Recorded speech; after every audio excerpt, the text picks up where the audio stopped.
우리나라 그 고등학생들을 보면 좀 약간 안쓰러운 생각이 좀 들어요. 시험을 봐야 되기 때문에 수능고사. 그래서 고등학생들의 삶은 무엇을 위한 삶이다? 수능고사를 위한 삶이다. 그래서 집에서도 학교에서도 다른 사람들도 많이 배려를 해주잖아요. 그 학생들은 고등학생들은 오로지 무엇을 위해 살아가는 것 같아요? 수능고사를 위해서 살아가는 것 같아요. 그래서 모든 기준이 수능고사에 맞춰져 있습니다. 수능고사 끝나면 해방이에요, 해방. 자유를 얻게 되는 것이죠. 여러분, 이 학생들은 모든 것을 뭐에 맞추어서 생활을 해요? 컨디션도 수능고사 보는 날에 맞춰서 컨디션을 유지하고, 예전에 제가 했던 교회에서 제가 재수생 부서를 맡은 적이 있어요. 재수생 부서를 맡았는데 공부를 참 잘하는 학생이에요. 여학생인데 근데 이 대학 시험을 보면은 자꾸만 떨어진단 말이죠. 삼수까지 했어요. 떨어지는 이유가 뭐냐면 시험 보는 날만 되면 한 며칠 전부터 아파요. 그 스트레스를 받아가지고 그걸 몸에서 견디지 못하니까 몸이 아픈 거예요. 그러면 제 컨디션을 찾지 못하니까 결국 시험을 자기 실력만큼 보지 못하고 그래서 늘 떨어져요. 그래서 자기가 가고 싶은 충분히 갈 수도 있는 그런 대학에 들어가지 못하고 떨어지니까 재수를 하고 삼수를 했던 적이 있습니다. 그러니까 우리 고등학생들은 모든 것이 수능에 맞춰져 있어요. 그래서 그들의 삶의 기준이 뭐예요? 수능이에요, 수능. 여러분 수능 본 다음에 과외 받는 학생들은 학원 다니는 학생들은 없잖아요. 대학 가서 학원 다니는 학생 없잖아요. 정말 대학 가서 자기 전공을 더 살리기 위해서 공부하는 학생이 있어요. 과외를 받는 학생들이 있죠. 레슨을 받는다든가 과외를 받는다든가.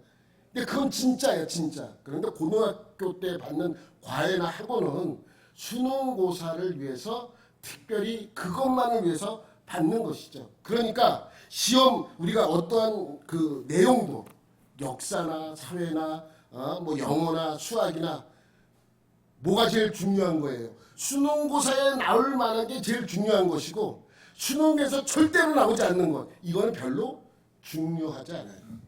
기준이 뭐예요? 수능고사예요, 수능고사. 여러분, 제가 왜 이 말씀을 드리냐면 성경의 모든 기준은 무엇입니까? 성경에 예수 그리스도. 성경의 모든 기준은 예수 그리스도십니다. 예수님께서 우리의 죄를 위해 십자가에 못 박혀 죽으신 모습은 성경에서 창세기부터 요한계시록까지 말씀하고 있습니다. 그래서 성경의 기준은 예수 그리스도예요. 여러분 예수님의 십자가에 달린 모습은 구약시대의 성막이나 성전에서 제사를 드릴 때 제물의 모습과 똑같다고 제가 여러 번 말씀드렸습니다. 그러니까 구약 제사는 무엇을 보여주는 거예요? 예수님을 보여주는 거예요. 하나님께 제사 드리기 위해서 흠없는 제물을 가지고 옵니다. 그러면 제물을 죽여 피를 받아 제단에 뿌리고 제물은 각을 떠서 잡습니다. 머리를 잘라내고 다리를 잘라내고 가죽을 벗기고 배를 갈라 내장을 꺼내고 불에 태워 제사를 드립니다. 예수님의 모습이 똑같잖아요. 흠 없고 죄 없으신 예수님은 제물의 머리를 자른 것처럼 머리에는 가시관을 썼습니다.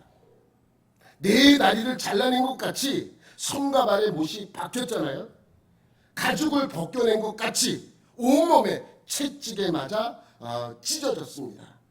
배를 갈아 모든 것이 내장을 꺼냈듯이 예수님의 옆구리에 창을 찔려 모든 것을 쏟아내셨습니다. 그러니까 예수님의 십자가의 죽음은 번제물과 똑같은 모습으로 제물과 똑같은 모습으로 그러한 모습을 가지고 십자가에서 매달려 돌아가셨습니다. 예수님은 우리의 죄를 속죄하기 위하여 스스로 속죄 제물이 되어서 우리를 위해 죽으셨습니다. 그런데 잘 들으세요. 예수님의 죽음의 모습은, 예수님이 십자가에 달려서 죽으셨던 그 모습은 구약 시대의 제사 드릴 때의 모습이 아니에요. 다시 말하자면 예수님이 구약 시대의 제사 때의 제물의 모습으로 죽으신 것이 아니라는 말입니다. 여러분 이걸 조금만 이상하게 가서 다른 사람한테 저는 뭐가 돼요? 이단이 돼요. 이단. 잘 들으셔야 돼요. 그러니까 여러분 반대예요. 반대. 예수님이 구약 때의 제물의 모습으로 똑같이 죽으신 것이 아니고 구약 시대의 제사 드리는 과정과 제물의 모습이 예수님의 십자가의 죽음의 모습이라는 거예요. 그러니까 구약의 제사는 무엇을 따라한 거예요? 예수님을 따라한 거예요. 그러니까 기준은 항상 뭐에 있습니까? 예수 그리스도에 있습니다. 그래서 구약의 율법이나 성막도 예수님의 뭐라고 말씀하고 있어요? 그림자라고 설명하고 있는 것입니다. 그럼 우리가 성막에 대해 더 잘 알고 이해하고 싶으면 누구에 대해서 더 잘 알면 됩니까? 예수님에 대해서. 우리가 구약을 더 잘 이해하려면 누구를 알면 됩니까? 예수 그리스도.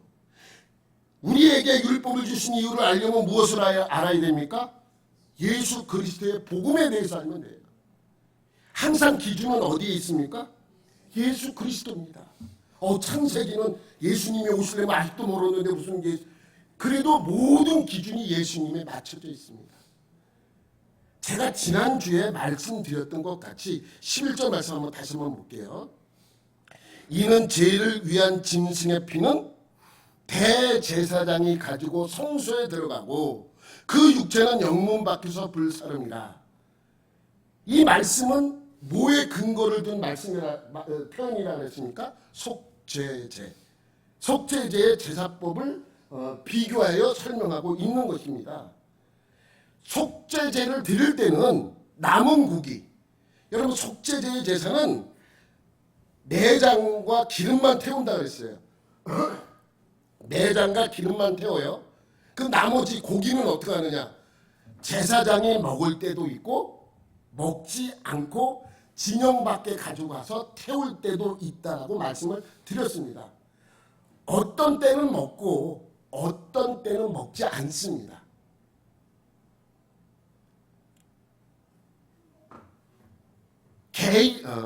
대체적으로 개인의 속죄제를 드릴 때는 제사장이 먹어요.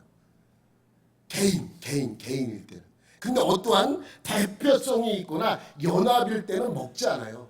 그래서 제사장이 범죄할 때도 먹지 않고 회중 전체가 죄를 범했을 때도 그 죄에 대해 속죄제사를 드릴 때도 여전히 먹지 않습니다. 이유는 뭐예요? 이유는 개인이 아니라 대표성입니다. 대표성일 때는 그 피를 어디까지 가지고 들어가냐면 지성소가 있는 휘장까지 가지고 들어가서 뿌려요. 그렇기 때문에 그 휘장 안에 뿌리는, 그러니까 지성소 안에 그 가까이 가서 뿌리는 그 제사는 먹지 않습니다. 그게 대표성이에요. 제사장이 드리거나 아니면 회중이 죄를 범죄하여 속죄제를 드릴 때는 먹지 않고 전부 가져다가 진영 밖에다 태웁니다. 예수님의 십자가의 죽음으로 우리 모두의 죄를 용서해 주는 대표성을 갖고 있어요. 그래서 예수님 역시 그 육신이 진영 밖에서 태워져야 돼요. 왜? 진영 밖에서 십자가에 못 박혀 달려 돌아가셨기 때문입니다. 그러니까 속죄제사의 그러한 규칙과 법은 무엇을 근거로 만들어졌습니까? 속죄제사의 법과 규칙은 예수 그리스도의 십자가의 죽음이 근거가 되어서 그렇게 만들어진 것입니다. 그러니까 구약의 제사법은 모두 예수님 십자가 사건이 기준이 되어 만들어졌습니다. 이것을 이해를 해야 돼요. 구약의 제사법이 먼저 있었고 예수님이 나중에 태어났으니까 나중에 태어났고 나중에 있었던 일이라 할지라도 구약 때의 모든 것은 예수님의 예표요, 그림자예요. 실체는 예수님입니다. 구약 성경의 제사법에서 피를 뿌려 죄를 용서받았기 때문에 예수님이 십자가에 못 박혀 피 흘려 죽으신 것이 아닙니다. 예수님의 십자가에서 흘린 피로 말미암아 우리의 죄를 용서받고 구원받을 수 있기 때문에 그것을 기준으로 율법과 제사법을 주어서 그것이 예수님의 예표가 된 것입니다. 그래서 성경은 예수 그리스도가 중심이고 기준입니다. 뭐가요? 예수님. 그런데 오늘 본문에 보면 반복되는 말이 있어요. 우리 한번 다 같이 읽어볼게요. 오늘 본문 시작.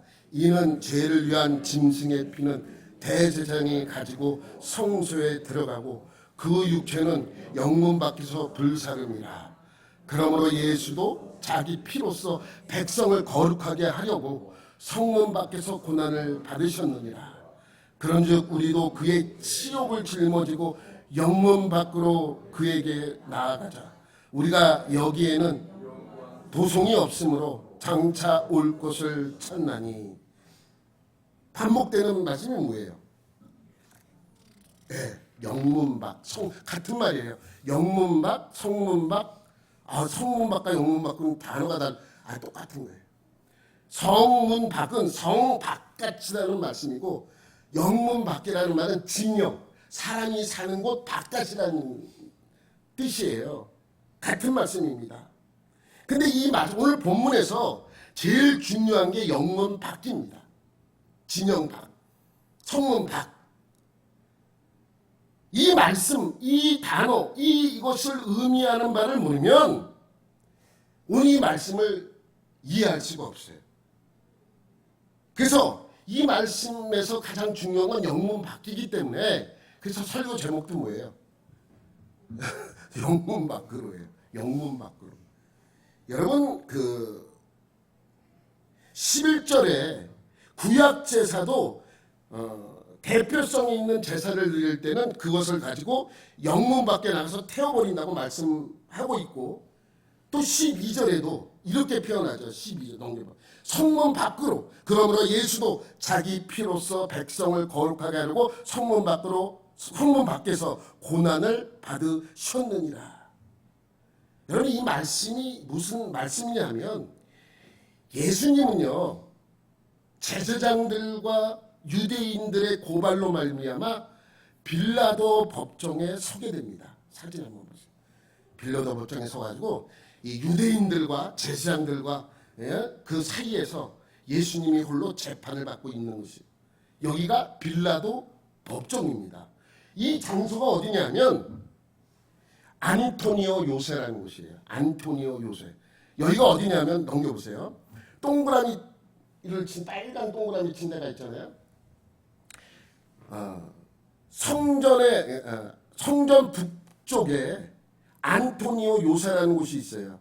근데 여러분 여기 약간 진하게 표시된 데가 예수님이 계실 때 있었던 예루살렘 성이고, 여기 좀 밝은 살색은 예수님 이후에 나중에 형성된 성이에요. 요 다음 사진을 보면 더 이해가 돼요. 여기 칸이 바로 예수님 당시에 있었던 예루살렘 성이에요. 요 모습이 성전 바로 위에 안토니오 요새라는 곳이 있어요. 사진으로 보면 이제 이스라엘 성지순례 가신 분들은 여기 가시는 분들도 있고 가지 않는 분들도 있습니다. 그러니까 그 당시에 예수님 당시에 있었던 예루살렘의 모습을 모형으로 쭉 만들어 놓은 곳인데, 성전 오른편에 안토니오 요새가 이렇게 높게 만들어져 있어요. 여기 올라가서 보면 다 보여요. 예루살렘 전체가 다 보입니다. 여기가 본디오 빌라도가 머무는 곳이에요. 본디오 빌라도의 그 사무실과도 같은 곳이 바로 안토니오 요새입니다. 이곳에서 예수님은 재판을 받게 되는 거예요. 그럼 넘기면 예수님이 그곳에서 안토니오 요새에서 재판을 받으시고 어디까지 가서 십자가에 매달리시냐면 여기 골고다라는 곳이에요. 그래서 파란 손으로 제가 이렇게 제가 든 거예요. 제가 대충 그냥 이렇게 이 고난의 길을 이렇게 대충 그렸는데, 성 바깥에 가서 골고다라는 곳에 가서 십자가에 매달려 죽으시게 되는 것이죠. 다시 다음 그림을 보면 이렇게 된 거예요. 이렇게 와가지고 이렇게 와서 성 바깥에 바로 성을 나오자마자 골고다라는 그러한 곳에서 예수님이 십자가에 매달려서 돌아가시게 된 것이죠. 예수님은 이 안토니오 요새에서 만신창이가 됩니다. 이미. 그리고 이 로마 병사들은 가시로 관을 만들어서 예수님의 머리에 씌우면서 예수님을 능욕합니다. 그리고 십자가 위에다가 뭘 붙이냐면 유대인의 왕이라는 그러한 팻말을 붙이게 되는 것이죠. 그리고 이 파란 선 줄 길을 따라서 십자가를 지고 가시는 것입니다. 이 길이 고난의 길이죠. 그리고 성박 골고다라는 곳에 도착하게 됩니다. 사실 뭐 이 위치가 여기냐 저기냐 말들이 있지만 뭐 이렇게 성바깥이라는 것은 사실이죠. 왜냐하면 요한복음 19장 17절부터 20절 말씀에 보면 이러한 말씀이 있습니다. 그들이 예수를 맡음에 예수께서 자기의 십자가를 지시고 해골 히브리 말로 골고다라는 하는 곳에 나가시니 그들이 거기서 예수를 십자가에 못 박을세 다른 두 사람도 그와 함께 좌우편에 못 박으니 예수는 가운데에 있더라. 예수께서 못 박히신 곳이 성에서 가까운 거로. 여러분 골고다라는 뜻이 우리말로 해골이라는 뜻이에요. 골고다는 히브리 말로 골고다예요. 그러면 헬라 말로는 갈보리. 그러니까 우리 교회도 우리 교회 이름도 우리 말로 번역을 하면 수지 해골 교회예요. 아니 진짜예요. 골고다라는 뜻이 히브리 말로 골고다고 헬라 말로는 갈보리고 우리 말로 번역을 하면 해골이라는 뜻이에요. 그러니까 수지 해골 교회. 갈보리 교회 그러면 멋있는데 해골교회 그러면 무섭잖아요. 여러분 왜 해골이라는 말과 골고라는 말과 갈보리라는 말은 같은 단어죠. 근데 왜 이곳을 성경에 보면 성 바깥이라고 직접적으로 말씀하는 복음서에 기록된 것은 없어요. 근데 상황적으로 성 바깥이라는 것을 알 수 있습니다. 넘겨보면 나가시니 얼른 해골이라는 곳 골고다라는 곳으로 나가셨어요. 어디서 나가셨느냐? 그게 성이죠. 그래서 20절에 보면 예수께서 못 박히신 곳이 성에서 가까운 곳으로. 성에서 가까운 거예요. 성 바깥이라는 곳이죠. 그러니까 이 말씀을 종합해 보면 예수님은 성 바깥에 나가서 십자가에 달려서 죽었다는 의미이기도 합니다. 여러분 구약 제사를 보면 제사는 반드시 어디에서 드리게 되어 있습니까? 성전. 성전이 있기 전에는 어디? 성막이나 성전에서 드리게 되어 있습니다. 아무 데서나 드릴 수 없어요. 성전이 지어진 이후에 하나님께 제사 드리기 위해서는 이들은 예루살렘 성 안에 있는 예루살렘 성전, 솔로몬 성전에서 제사를 드려야만 합니다. 이것이 율법이에요. 이것이 법이에요.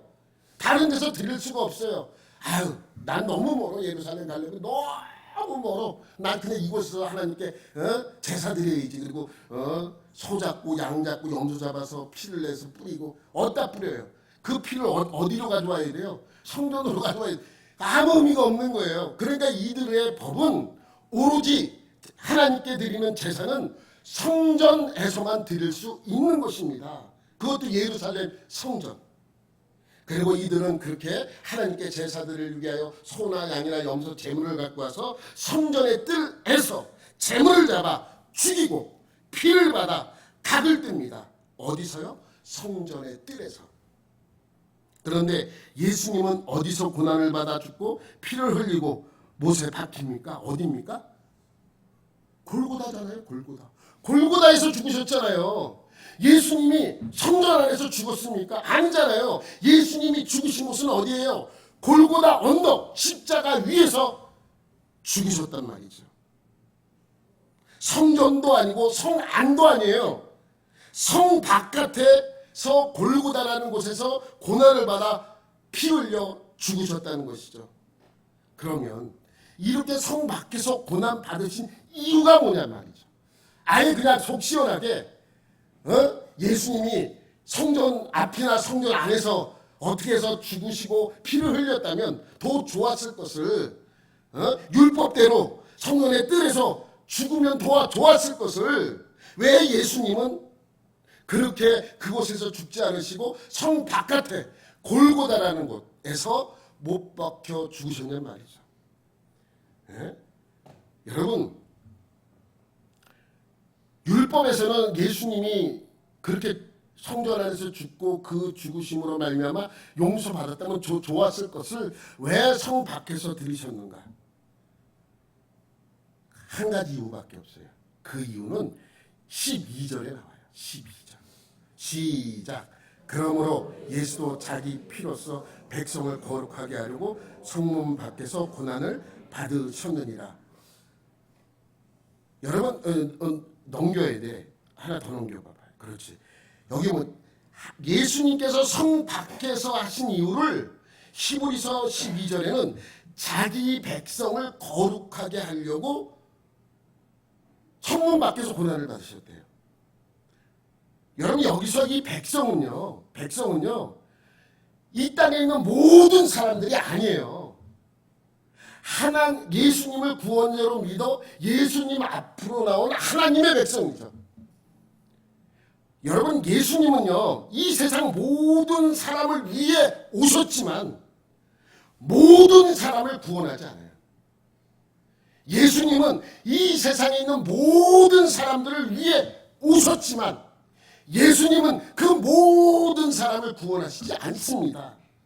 어떤 사람만 구원합니까? 자기에게로 나오는 사람들만 구원을 시키십니다. 오로지 자기 앞으로 나오는 하나님의 백성만 구원하십니다. 이것은요 하나님의 능력이 없어서가 아닙니다. 여러분 하나님의 손이 짧아 구원 못하심도 아니고 귀가 둔하여 듣지 못함도 아닙니다. 그런데 왜 굳이 좋잖아요. 성전 안에서 거기서 유대인들이 돌을 던져서 죽이든지 아니면 어떻게 해서든지 죽이면 성전 안에서 피를 흘려서 죽었으면 더 좋았을 것을 왜 성전 밖에서 이러한 일을 행하셨는가 하는 것이죠. 그러면 성전 밖에서 성전 안에서 예수님이 죽으시면 백성들은 거룩해지지 않습니까? 여러분 그냥 율법대로 성전 안에서 죽으시면 좋았을 것을 그렇게 하신 이유는 분명히 있을 것입니다. 여러분 생각해 보세요. 사람들이 살아가는 곳은 어디입니까? 사람들이 사는 곳, 성 안이죠. 성 안에서 사람들이 살아갑니다. 진영 안, 성 안에서 살아갑니다. 그런 사람들이 살아가는 곳을 우리는 뭐라고 불러요? 세상이라고 이야기합니다. 세상. 사람들이 살아가는 세상. 성문 밖은 세상 밖이라는 의미입니다. 세상 밖. 성문 밖은 성 안과 다른 또 다른 하나님의 세상이죠.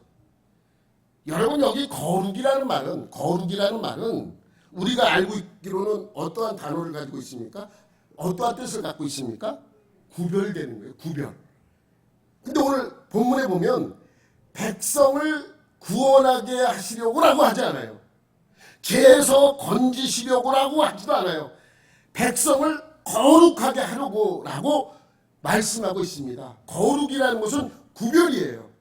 백성을 세상과 구별하기 위해서 성문 밖에서 고난을 받으셨습니다.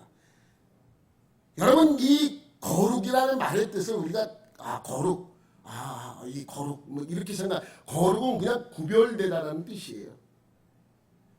그러면 이 말씀을 이 12절 말씀을 이렇게 읽어도 돼요. 이렇게 넘겨보면 그러므로 예수도 자기 피로써 자기 백성을 세상과 구별시키려고 세상 사람들의 세상인 성문 안쪽이 아닌 성문 밖에서 십자가에 못 박히셨느니라. 이렇게 이거를 해석해야 좀 더 이해하기 쉽게 해석을 하는 것이죠. 그러니까 세상 사람들이 사는 곳이 아닌 성 밖에서 또 다른 세상을 알리는 것이 바로 십자가의 골고다, 성 밖에서, 영문 밖에서 십자가에 못 박히신 이유라고 설명하고 있죠. 또 다른 의미가 있어요. 또 다른 의미. 성 안에 무엇이 있다 그랬어요? 아까 성전이 있다 그랬어요. 율법에서 가장 중요한 것이 어디입니까? 바로 성전입니다. 성 안에, 예루살렘 성 안에 있는 성전이죠. 지금까지 율법에 기록된 대로 성전에서 죽이고 성전에서 피를 뿌렸는데 그러한 율법 시대, 성전 시대는 끝났다는 의미도 있는 거예요. 지금까지 너희들이 성전 안에서 피를 뿌리고 죄를 용서받고 거룩해지려고 했느냐? 이제 아니다. 어디서? 성전 밖이다. 성 밖이다. 진영 밖이다라는 것을 강하게 암시하고 있는 것이죠. 유대인의 선민사상의 종집을 찢는 곳이 바로 골고다입니다. 이제부터 유대교는 아무 의미가 없습니다. 그래서 예수님은 성 밖에서 고난을 받으시고 피 흘려 죽으신 것이다 라고 말씀하고 있는 것입니다. 그러면 우리가 하나님의 거룩한 백성이 되기 위해서 어떻게 해야 합니까?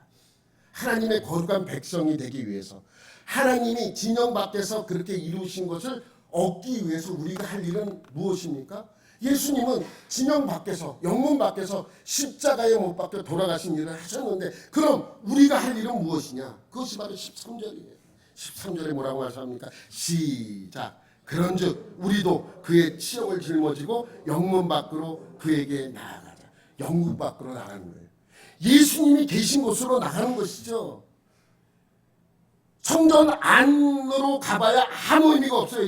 이제 우리가 하나님의 거룩한 백성이 되고 하나님의 자녀가 되기 위해서는 어디로 가라는 거예요? 성전 안이 아니라 성전 밖으로 가라는 거예요. 영문 밖에 예수님이 십자가가 져서 죽었던 그 자리로 우리를 가라고 말씀하고 있습니다. 왜냐하면 그곳에 우리의 기준이고 중심인 예수님이 계시기 때문입니다. 그런데 그냥 가면 예수님이 영문 밖에 계시구나, 예수님이 성 밖에 계시구나, 예수님이 골고다에 달리셨구나, 우리도 그럼 골고다로 가자. 그냥 가면 안 돼요. 그냥 갈 수가 없어요. 다시 말씀 볼게요. 그런즉 어떻게 해야 돼요? 우리도 그의 치욕을 짊어지고 영문 밖으로 가야 돼요. 그의 치욕을 짊어져야 돼요. 그럼 그의 치욕이 무엇이냐는 거예요. 이 치욕, 그의 치욕을 짊어지고라는 말은 여러 의미가 있습니다. 예수님이 당하신 십자가의 고난을 믿는 사람이 가야 된다는 의미도 있고, 이것이 제일 큰 의미입니다. 이것이 첫 번째 의미고, 예수님이 나를 위해서 십자가에서 그 치욕을 당했잖아요. 그래서 그 치욕, 예수님의 치욕을 짊어지다는 말은 예수님을 믿는 자들이 예수님에게로 간다는 의미도 있고, 이 표시를 바울이 골로새서에서는 또 이렇게 표현했습니다. 골로새서 1장 24절 말씀에 보면 나는 이제 너희를 위하여 받는 괴로움을 기뻐하고 그리스도의 남은 고난 늘 그의 몸된 교회를 위하여 내 육체에 채우노라. 그래서 히브리서에서 말씀하고 있는 그의 치욕을 짊어지는 것을 바울은 그리스도의 남은 고난이라고 표현을 한 것이죠. 그러면 그리스도의 남은 고난은 무엇입니까? 아니, 예수님이 십자가에서 당한 그 고난이 부족했기 때문에 우리도 그 부족한 것을 짊어져야 되는가라는 질문을 할 수 있어요. 예수님이 십자가에서 당한 그 고난, 그 죽음이 부족합니까? 여러분, 부족하지 않아요. 예수님께서 십자가에서 못 박혀 돌아가실 직전에 뭐라고 말씀하셨습니까? 다 이루었다. 완전해요. 근데 왜 우리 보러 예수님의 남은 고난을 지라고 말씀하고 있는 것입니까? 여러분, 이유가 있어요. 이것은 다른 의미가 아닙니다. 바울이 예수님을 다메섹 도상에서 만나고 회심을 합니다. 그때부터 복음을 증거하기 시작합니다. 그리고 전 세계를 누볐어요.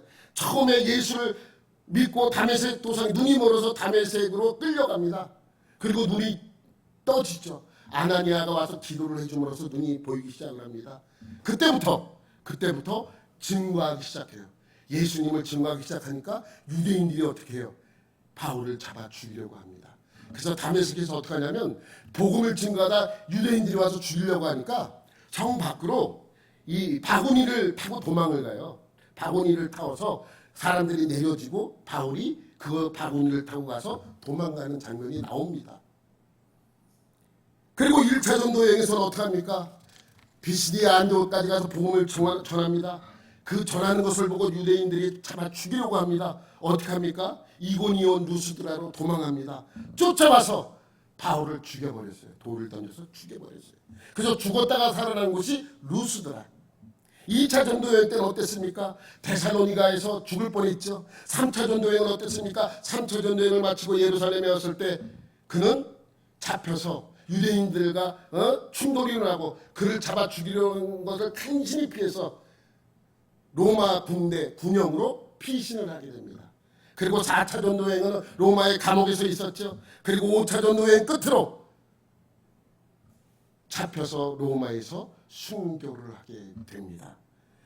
바울은 그때의 그러한 상황을 이렇게 고백을 합니다.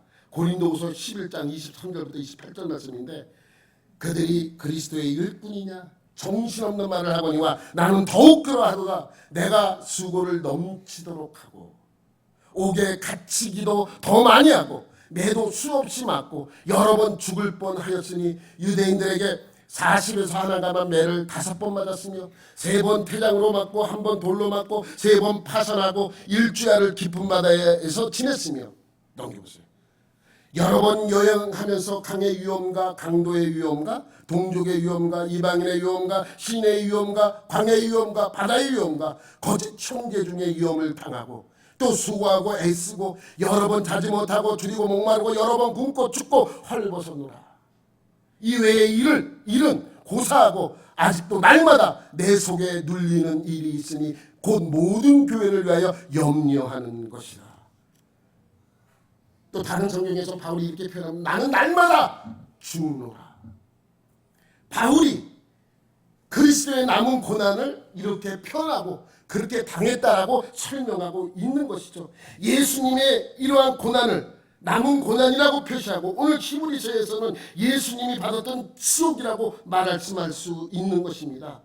예수님은 우리의 죄를 위해 죽으셨기 때문에 우리는 예수님의 증인이 되어 복음을 전합니다. 이것이 예수님의 남은 사역이고 남은 고난이고 예수님이 받았던 치욕이라고 말할 수 있습니다. 그러니까 쉽게 말하면 이거예요. 예수를 우리가 믿으면서 예수 믿었기 때문에 받는 고난이 있어요. 분명합니다. 예수님 때문에 받는 고난이라고 해서 내 고난의 원인이 예수님이라고 말하는 건 아닙니다. 우리가 선택하는 것이죠. 예수님 때문에 우리가 참아야 하고 예수님 때문에 손해봐야 하고 예수님 때문에 넘어가야 할 일이 참 많습니다. 너무 억울할 일이 많죠. 이것이 이 세상에서 받는 남은 고난이고 예수님의 치욕이라고 설명할 수 있는 것입니다. 이러한 치욕을 가지고 어디로 가라고 말씀하고 있습니까? 예수님에게로, 골고다로 예수님이 달렸던 그 십자가를 향하여 나아가라고 설명하고 있습니다. 이러한 치욕을 감수하고 나아가야 한다는 것이죠. 분명한 것은 이들에게 있어서 13절 말씀, 이 말씀은 당시 그리스도인들의 박해를 견디다 못해 다시 유대교로 돌아가려는 그들에게 지금 그리스도인이기 때문에 당하는 이 고난을 예수님의 치욕이라고 말씀하고 있는 것입니다. 그 치욕을 가지고 너희들이 받는 그 치욕, 고난, 고통 그것을 가지고 예수님에게로 가라는 것입니다. 내 예수님에게로 갔더니 예수님은 나보다 더 큰 치욕과 고난을 당하고 있는 거예요. 이것은 예수님도 말씀하셨어요. 뭐라고 말씀하셨습니까? 예수님이 우리에게 누가복음 14장 27절 말씀입니다. 누구든지 자기 십자가를 지고. 여러분, 왜 예수님이 지진 십자가가 부족해서 우리에게 십자가를 지라고 말씀하고 있습니까? 그런 의미가 아니잖아요. 자기 십자가라는 것은 그겁니다. 예수를 믿기 때문에 얻어지는 내 고난, 고통, 수고, 어려움 이 모든 것을 가리켜 자기 십자가라고 표현하는 것입니다. 그래서 예수 믿는 사람은 성질대로 살면 안 되는 것이죠. 저도 참 이 성질 부르기가 힘들 때가 많이 있는데 참아야 될 때도 많이 있는 것이고요. 그러면 여러분 이런 생각이 들 때가 있어요. 그러면 예수님께 나가는 것이 예수님의 지적을 받기 위해서입니까? 예수 믿으면 참아야 하고, 예수 믿으면 욕도 못하고, 예수 믿으면 성질대로도 못하고, 예수 믿으면 놀지도 못하고, 예수 믿으면 착해야 되고, 예수 믿으면 늘 손해만 봐야 합니까? 그러면 내가 아는 목사님이 내가 한번 얘기했었는데 이제 그분들 이제 한 성격 안 하는 분이 없잖아요. 좌회전하려고 이제 브레이크 잡다 서려고 하는 찰나에 옆에서 갑자기 깜빡이를 켜고 확 들어오는 거예요. 그래서 내 오른쪽 그 코너 그 반바와 그쪽 차가 뒤쪽을 이렇게 살짝 부딪혔어요. 그래서 서로 싸우는 거야. 서로 잘못 없다고. 난 깜빡이 켜고 들어왔다 이렇게 얘기하니까 이 목사님이 열받았어요. 야, 지금 여기 서고 있는데 이렇게 들어오는 게 네가 그럼 잘한 거냐 이렇게 했고, 이렇게 싸울 때는 내가 목사인 거를 잊어먹고 있었던 거예요. 나는 잘못이 없는데. 그래서 둘이 막 싸우니까 그 옆에 있던 경찰이 와가지고 무슨 일이냐 이러고 사진 찍는데 경찰서로 데려갔어요. 좀 오래된 일이에요. 그래서 서로 거기 경찰서에 가서도 네가 잘했다, 아니다, 내가 잘한 거다, 네가 잘못했다, 서로 막 싸우니까 이제 이 경찰관이 이제 얘기를 하다가 앉아서 이제 알았습니다. 그러면 서로 잘못이 없다는 거죠. 그럼 동시 접수를 하겠습니다. 그러면서 물어봤대. 이름이 뭡니까? 직업. 그러니까 이 목사님이 갑자기 얘기를 못하는 거예요. 벌떡 일어나서 그분한테 잘못했습니다 그랬대요. 여러분, 사실은 목사님 잘못한 건 아니죠. 그런데 우리가 살다 보면 이렇게 억울할 때도 있고 힘들 때도 있고 고통스러울 때도 있습니다. 그럼 예수 믿으면 이러한 고통을 늘 참아야 되고 손해를 봐야 되는가? 그런 의미의 말씀인가? 여러분, 영문 밖에 있는 예수님에게로 가서 지옥으로 함께 짊어져야 한다는 것은 의미가 간단합니다. 영문 안의 도시, 영문 안에 있는 세계는 영원한 도시가 아니기 때문이라고 설명하고 있는 것이죠. 그럼 우리가 바라는 곳이 아니기 때문이라고 성경은 말씀하고 있습니다. 14절 말씀 한번 볼게요. 히브리서 오늘 본문 14절. 우리가 여기에는 영구한 도성이 없으므로 장차 올 것을 찾나니. 현대인의 성경은 같은 영임에 조금 쉽게 되어 있어요. 우리가 사는 이 땅에는 영구한 도성이 없어서 우리는 앞으로 올 성을 찾고 있습니다라고 번역이 되어 있죠. 여기서 도성, 영구한 도성, 장차 올 곳, 이곳은 어디입니까? 천국이죠.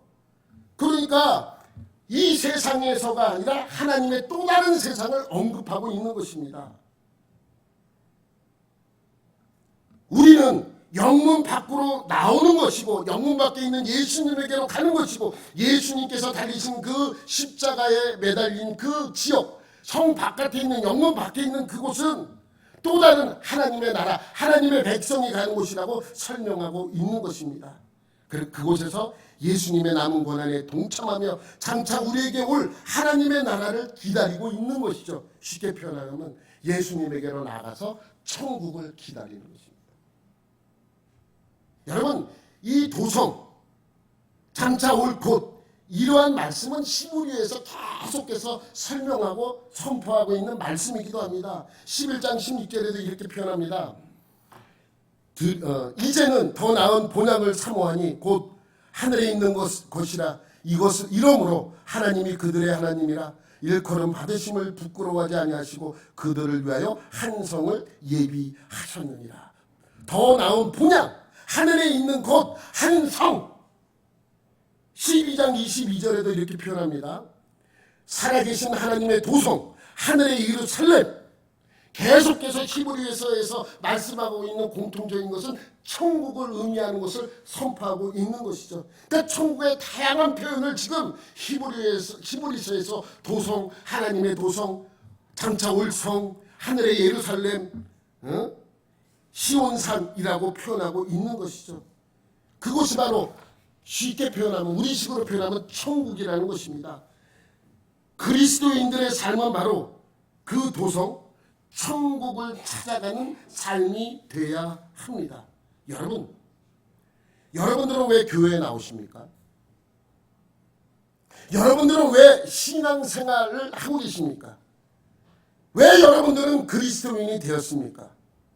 여러분들은 왜 예수님을 구원자로 믿습니까? 하나님이 우리를 위해 만든 하나님의 나라에 가기 위해, 천국에 가기 위해서입니다. 우리는 하나님의 나라 천국에 가기 위해 예수님의 남은 십자가를 지고 예수님이 우리를 위해 죽으신 골고다로 나아가야 합니다. 예수님에게로 나아가야 합니다. 그러면 하나님의 나라에 뭐가 되는 것입니까? 백성이 되는 거예요. 예수님에게로 나아가야 하나님 나라의 백성이 될 수 있는 것이죠. 여러분 모두 하루하루를 영문 밖의 삶, 예수님이 계시는 그곳으로 가셔서 하나님의 나라의 백성으로, 천국 백성으로 살아가는 여러분들이 되시기를 예수님의 이름으로 축원합니다. 하나님 아버지 감사합니다. 오늘 하루의 삶도 이 세상이 아니라 영문 밖의 삶이 되게 하여 주시고 그곳을 향하여 나아가는 하나님의 온전한 자녀들이 되게 하여 주옵소서. 우리에게 하나님의 사랑을 다시 한번 경험하고 우리도 하나님의 나라의 백성, 천국 백성으로 온전한 모습으로 살아가는 하나님의 자녀가 되게 하여 주옵소서. 모든 것 감사드리며 예수님의 이름으로 기도드립니다. 아멘.